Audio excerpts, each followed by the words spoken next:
اللہ پاک نے سورۃ الزمر کے اندر فرمایا انما یوفی الصابرون اجرہم بغیر حساب، کہ تیرے اللہ کے پاس صبر کرنے والوں کے لیے بے حساب اجر ہے۔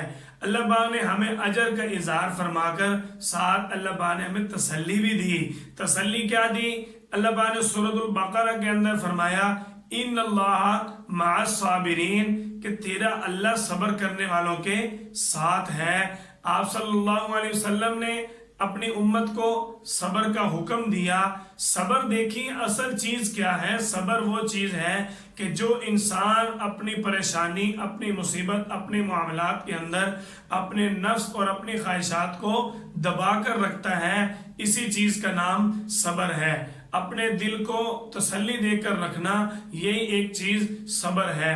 اللہ جل جلالہ نے انسان کو تسلی دی، آپ صلی اللہ علیہ وسلم نے اپنے بندے کو صبر کی دعوت دی۔ اللہ پاک نے انسان کے لیے اس کائنات کے اندر کل 3 نظام بنائے۔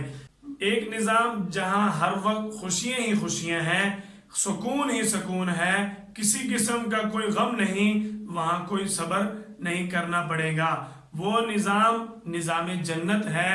دوسرا اللہ جل جلالہ نے ایک نظام ایسا بھی بنایا جہاں ہر وقت تکلیف ہے، ہر وقت انسان کے لیے زندگی کے اندر آنے والی پریشانیاں ہی پریشانیاں ہیں، وہ نظام اللہ پاک نے جہنم کا نظام بنایا۔ تیسرا نظام جہاں انسان کو صبر کا مظاہرہ کرنا پڑتا ہے، وہ نظام دنیا کا نظام ہے۔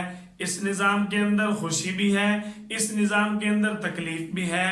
اب اگر کوئی بندہ یہ سوچے کہ اس نظام کے اندر مجھے ہر وقت راحت ہی ملتی رہے، تو یہ انسان کے لیے نقصان دہ ثابت ہو سکتا ہے۔ کیوں؟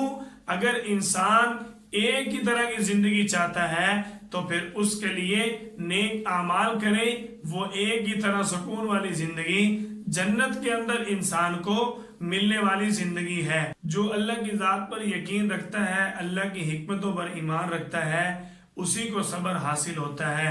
اللہ جل جلالہ نے فرمایا کہ جو شخص اپنی مصیبت کے وقت ہمیں یاد کرتا ہے، اس کے بارے میں کیا انعام ہے؟ اولئک علیہم صلوات من ربہم ورحمہ واولئک هم المہتدون، کہ جو شخص پریشانی کے اندر مبتلا ہوتا ہے اور وہ پھر ہمیں یاد کرتا ہے، تیرا اللہ اس پر بے بہا رحمتیں بھیجتا ہے۔ صبر دیکھیں اصل چیز کیا ہے؟ صبر وہ چیز ہے کہ جو انسان اپنی پریشانی، اپنی مصیبت، اپنے معاملات کے اندر اپنے نفس اور اپنی خواہشات کو دبا کر رکھتا ہے، اسی چیز کا نام صبر ہے۔ اپنے دل کو تسلی دے کر رکھنا، یہی ایک چیز صبر ہے۔ اللہ جل جلالہ نے انسان کو تسلی دی، آپ صلی اللہ علیہ وسلم نے اپنے بندے کو صبر کی دعوت دی۔ حق تعالی شانہ کی ذات پر فیصلہ چھوڑتے ہوئے صبر کرنا، اسی کو اللہ جل جلالہ نے توکل فرمایا ہے۔